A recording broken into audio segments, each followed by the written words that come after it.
Hello. Before we begin, a quick note. The Boy to Sleep podcast relies on you and sponsors, which means you will hear a quick advertisement before the beginning of tonight's episode. While the podcast is free, you are welcome to subscribe for just $2.99 per month, which supports the creation of this podcast and gives you an ad-free listening experience. Simply click the link in the show notes from your podcast app. Rest easy.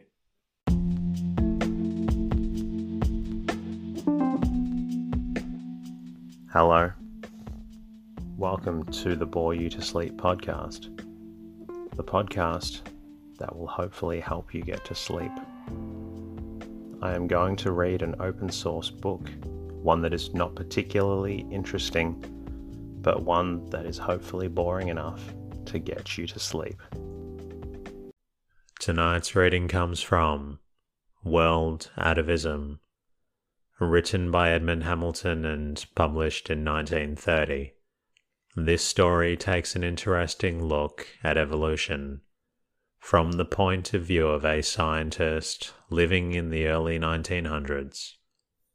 My name is Teddy, and I aim to help people everywhere get a good night's rest. Sleep is so important, and my mission is to help you get the rest that you need. The podcast is designed to play in the background while you slowly fall asleep.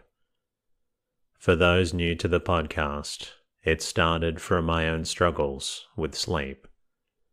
I wanted to create a resource for others facing similar challenges, and I'm so grateful for the amazing community we've built together. This podcast is self-made and self-produced, which is why you'll hear a short ad at the beginning of each episode. These ads, along with support from subscribers and patrons, enable me to keep delivering this podcast for free to those who need it. Thank you to everyone who shared their words of gratitude with me during the week, whether through the website or your podcast app. A special thanks also to new subscribers via Spotify for podcasters and all existing subscribers and Patreon sponsors. My goal is to keep this podcast free and accessible to everyone. This is why you'll hear a short ad at the beginning of each episode. If you find the podcast beneficial and would like to support it, there are a few ways you can contribute.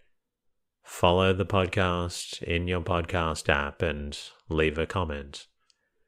Become a subscriber for $2.99 per month by clicking on that link in the show notes. It also removes the Spotify ads and supports episode creation. If subscribing isn't possible, an easy way to help is simply by leaving a review and rating in your podcast app.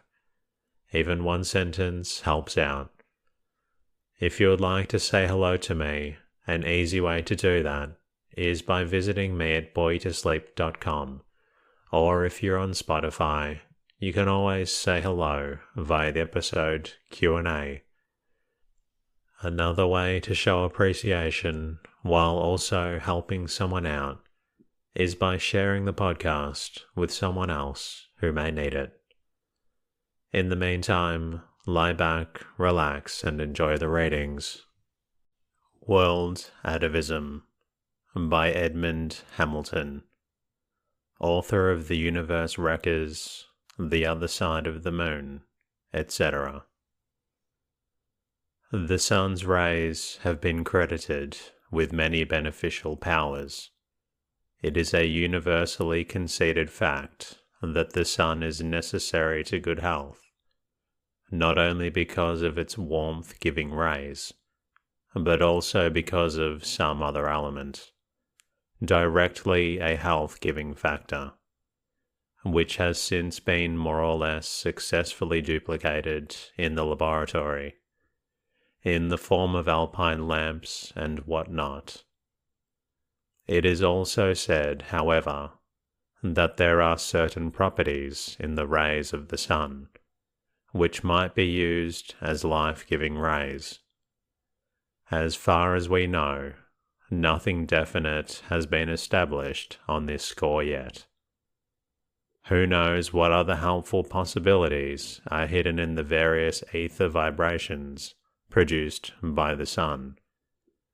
Edmond Hamilton has a brand new idea, which he elaborates and weaves into a fascinating story of scientific fiction. Certainly it seems to us to be of absorbing interest. Forward. I write these words in a room perched in one of New York's highest towers. Beneath me, in the fading sunlight of late afternoon, there stretches the vast mass of the mighty city structures. New York it is, but such a New York as never man looked upon before. And it is with its familiar but infinitely strange panorama before my eyes that I start now this record of the great change. My name is Alan Harker, Dr. Alan Harker, I could say, for it has been 7 years since I took the degree, and with it a position on the biological staff of Manhattan University. That was a great day for me. Manhattan was one of the most renowned of Eastern universities, and its biological department in particular was known to scientists the world over. This was due not only to the department's unrivaled equipment, but also in great part to two of the scientists who worked in it, Dr. Howard Grant, head of the department, and Dr. Raymond Fersen, his associate. Very proud I was to have won so soon the opportunity of working with these two world-famed biologists. And even prouder I was when, in the next years, my work came gradually to link my name with theirs. Grant and Fersen and Harker, we were known to scientists across half the world. It was Grant, of course, the eldest of us, who was best known, a tall, saturnine-faced and dark-browed Scotsman. His utter and undivided passion for research was a byword among us. It used to be said, though not in his hearing, that Grant would have vivisected his own grandmother if he thought some new principle might be learned by it. All respected the man, or the man's achievements, but he never had a tithe of the popularity that was Fersen's. Fersen was in fact a complete contrast to his superior, a short-statured man of middle age with unruly hair and beard, and warm brown, friendly eyes. As for myself, the third of the trio, I had neither the brilliant scientific mind of Grant, nor the keen vision of Fersen, but by dint of ceaseless plodding with monotonous details, I had built for myself a reputation that linked my name with theirs. Aside from our professional duties in the university's lecture rooms, we had each of us our separate work. I was plodding away with my dull experiments on cell grouping, which I expected would someday yield a theory that would astound all cytologists. Now and then I received help on some difficult point from Fersen, who was himself immersed in an attempt to demolish the Snelson-Morse reverberation theory by prying into the interior structure of innumerable unheard-of lizards. Grant, however, never received or gave any help, keeping his work entirely to himself. We had gathered from his rare references to it that he had been working for months on one of the broader problems of evolutionary science, but that was all we knew, and we were as amazed as any when Grant published the statement that touched off the sensational evolution controversy. It is needless for me to give here all the details of the thing. It is sufficient to say that Grant, in his statement, announced that he had solved at last the greatest enigma of biological science, that he had discovered the cause of evolution. One can understand what an uproar that statement created and was bound to create. For the cause of evolutionary change has always been the supreme problem of biology. Long ago, Darwin and Wallace and Lamarck and their fellows had laid the processes of evolution bare. They had shown to an astonished world that life on Earth was not static in forms that had always existed and always would exist, but that it was in constant change and movement up through constantly changing forms. The Eohippus had changed, had evolved into the horse, and in future ages would be something different still. The great felines that had roamed Earth had evolved into smaller forms and into tame cats. A certain branch of ape-like forms had evolved into great hairy troglodytes and then into modern men. All life on Earth was constantly changing, evolving, forced ever upward through the diverging channels of evolution into new and different forms. But what force was it that pressed Earth's life thus upward through the paths of change? What force was it that caused all this vast, slow evolution of Earth's creatures into different creatures, that had begun with the first jelly-like life forms on Earth, and had forced the tide of life up from them to the forms of today, that still was slowly changing then? That question none could answer. Environment did not explain it, for though environmental had certain effects on the life forms in it, it was not responsible for that deep, vast tide of upward evolution. Mendelism had seemed for a time to suggest an explanation, but had failed in the end to do so. Some great force there was, all new, that pressed life upwards always on the path of evolution, but none had ever guessed what the force might be, and the thing had come to be accepted at last as one of the insoluble problems of science, and now Grant claimed that he had solved it.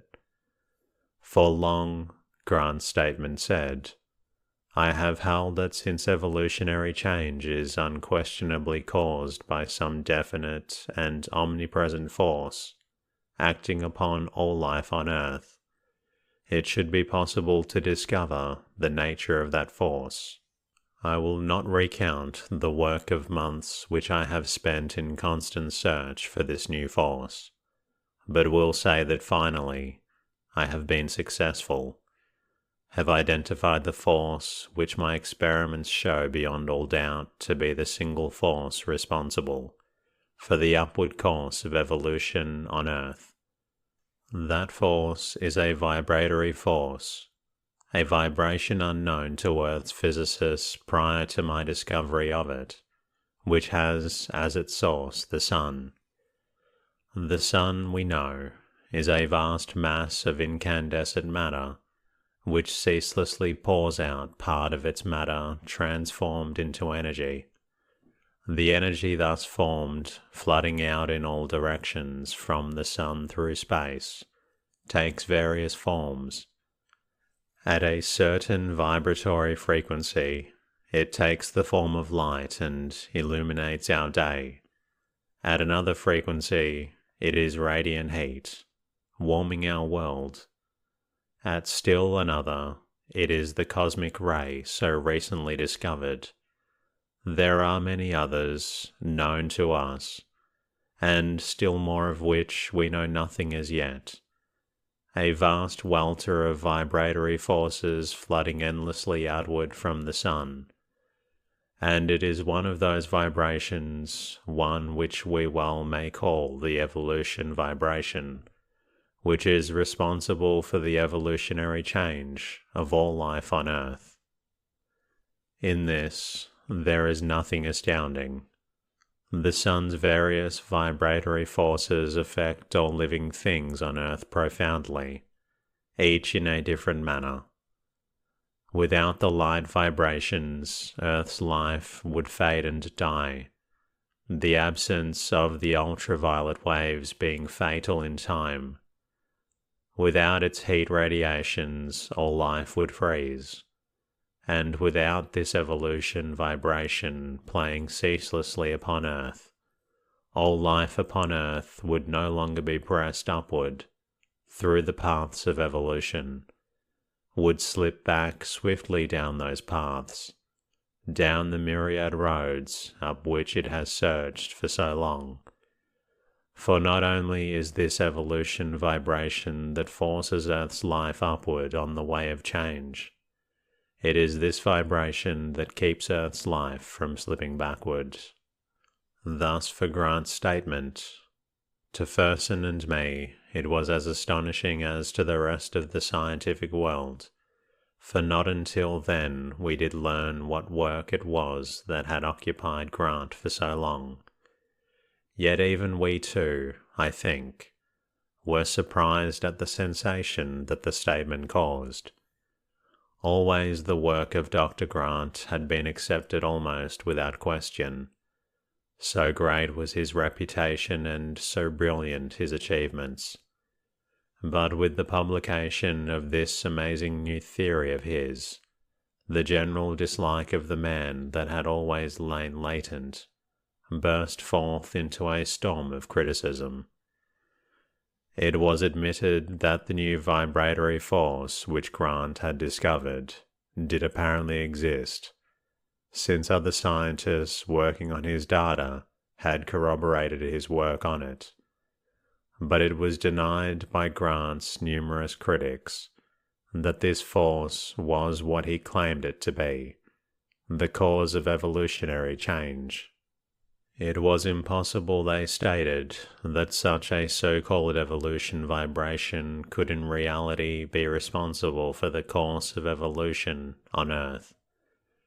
And it was even more absurd to suggest, as Grant had done, that were that force withdrawn, were the evolution vibration to cease to play on Earth from the sun, the living beings of Earth would slip swiftly backward on the road of change.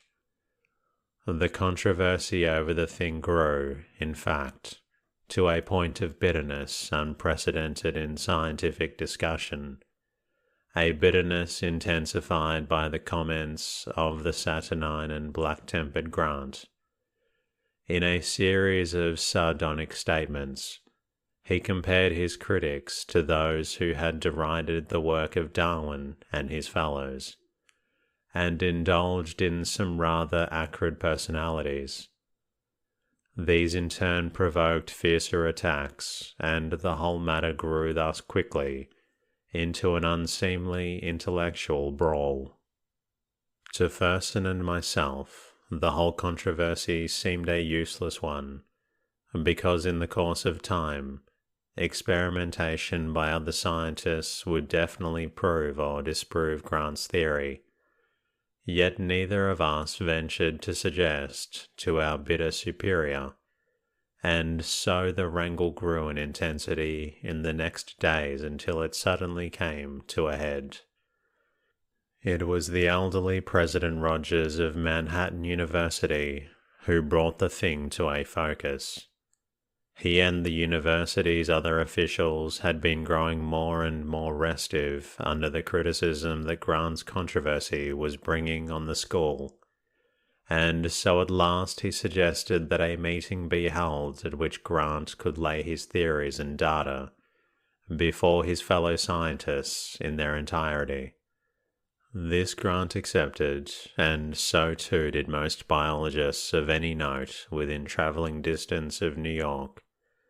So widely had the clamour of the dispute spread, and on an afternoon Grant rose before several hundred assembled scientists in one of the university's lecture halls to explain his discovery. There is little need for me to tell at length of what took place at that meeting, which both Fersen and I attended. At the first appearance of Dr. Grant, his enemies in the audience grew vocal in their criticisms, and before he had spoken a quarter of an hour the hall was in such an uproar as a scientific meeting has seldom heard. Twice Grant made an effort to go on, and each time his voice was drowned by a storm of shouted cries. The president, a chairman of the meeting, was rapping vainly for order, but Grant only stood still, looking out over the stormy meeting with a cold contempt in his eyes, yet with a strange fire in them. Quietly he rolled up the data sheets in his hand and thrust them into his pocket, and as quietly stepped forward to the platform's edge.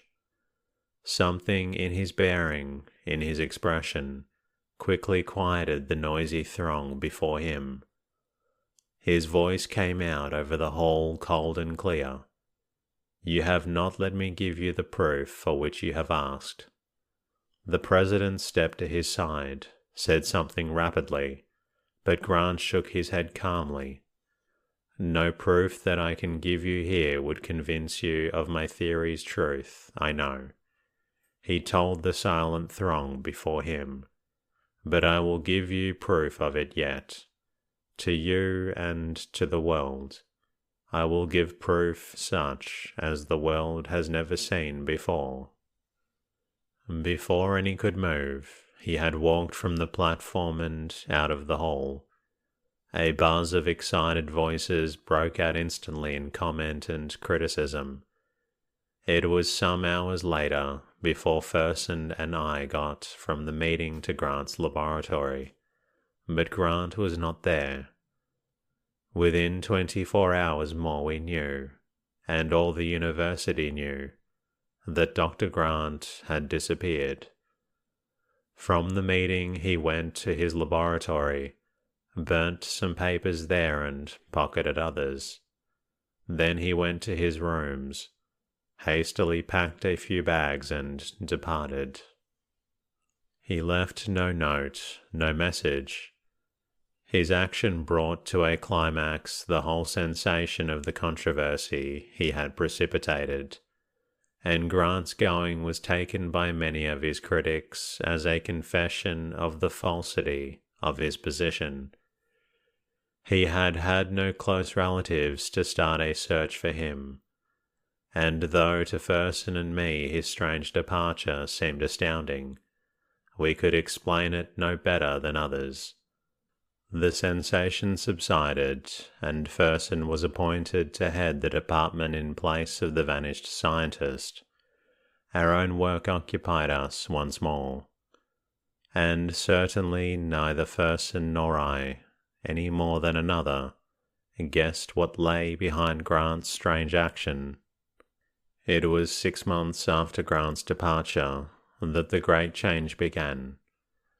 The first intimation was brought to the public notice by a New York newspaper. In a sensational article entitled, "Is a New Crime Wave Upon Us?" it pointed out that in the last few days an unprecedented number of crimes of violence had taken place. These were the more appalling in that many seemed quite without motive. In New York alone, in those few days, there had been more than a dozen murders. In Chicago, there was more of the same, as well as San Francisco and Los Angeles, and this same wave of homicidal mania seemed at work all over the world. It was as though hundreds in Earth's population had suddenly had their reason dwarfed and their passions magnified. It was a wave of strange and terrible crime indeed that was sweeping all over the earth. The newspapers concerned themselves with it to the exclusion of all else soon, They sought for explanations. What had caused this sudden release of the most brutal passions of numberless people? Many were the answers. An eminent scientist declared that the nerve-wracking strain of modern civilization had reached such a pitch that the human mind could no longer stand it, was giving way beneath it. Many wrote serious letters to the press denouncing the motion pictures as schools of crime. Others defended them. And while the cause was thus argued, the great wave of crime and utter lawlessness had rolled across the earth and seemed increasing in volume. There was news as terrible from the seas. Wireless reports flashed thick with words of ships that had blundered fatally on rocks and shoals by fault of helmsman or navigating officer. The greater part of these, fortunately, were freight ships of medium and small size, but one case sent a thrill of horror through the earth already steeped in horror. That was when the great transatlantic liner Gueronia, bound to Southampton, crashed by night into the southern Irish coast with the resulting loss of 3/4 of the 1,000 humans it carried. And that wreck, like the others, was due to an utterly inexplicable failure of the ship's personnel. It seemed insanity indeed that was sweeping the earth now. Riots had taken place on a small scale here and there in those days, but it was not until after the 1st of October that the first of the great outbreaks took place in London. Crowds of wandering men and women began the looting of shops, the breaking of windows, and the rioting swiftly spread. So swiftly did it spread, in fact, that by the time the troops called to suppress it appeared on the scene, unestimated thousands were engaged in the wild search for plunder. At the order to fire, an irregular volley from the troops killed scores. But in the pitched mob battle that followed, scores of soldiers took the sides of the looters. The combat between mob and soldiers was forgotten, and the battle became a wild scene of brutality and violence in which hundreds were trampled. Civilization seemed crashing, with this oncoming dissolution of its organization and institutions. Had humanity gone insane, indeed? Swiftly, with full realization of the peril upon it by then, a conference of the world's most noted scientists had been called some days before at New York, to explain and to halt, if possible, this wave of seeming insanity that was gripping more than the masses of humanity each day, and that was disintegrating civilization. But when those scientists met, the world learned that they had 100 different explanations of the thing, no two agreeing. The famous American alienist who had voiced his opinion days before reiterated his belief that the minds of men were giving way en masse beneath the strain of modern civilization. A Romanian bacteriologist claimed that the thing was the result of a contagious new brain disease spreading over Earth, and claimed even to have isolated the bacterium of that disease. The scientists, gripped seemingly by something of the erratic condition of mind they were striving to explain, argued these theories and others with utmost passion, sometimes attacking each other. An English physicist who suggested that Earth was passing through strange mind-affecting gases in space was assaulted by the proponent of another theory. And still more furious and incredulous, the world learned, was the reception given to the explanation of a New York biologist named Fersen, who claimed that the whole Great Terror was the result of the human race's slipping backward on the road of evolution. World Atavism, a throwback of all the world's life on the road of evolution. So they learned. Fersen had cried to the assembled scientists.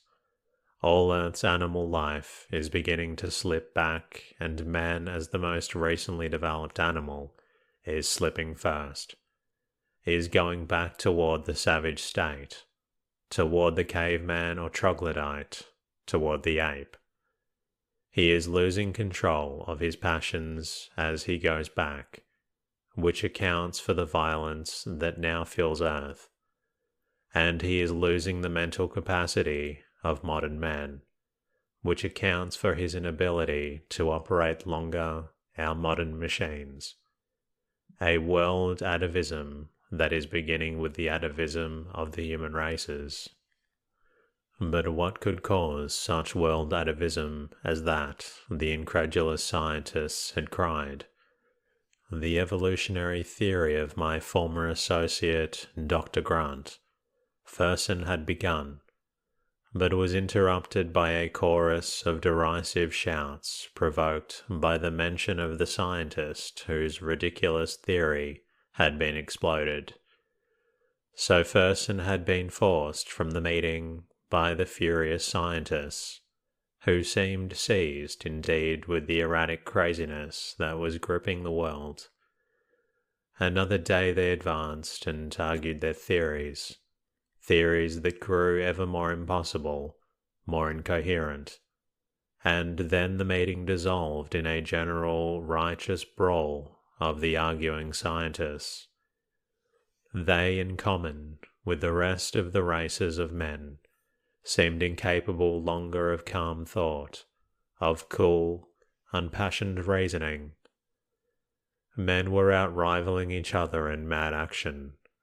Those in high places, as in low, were gripped by the insanity that had apparently seized Earth, and from the cabinets and congresses of a score of nations came declarations of war against other nations, for the slightest of reasons or for none at all.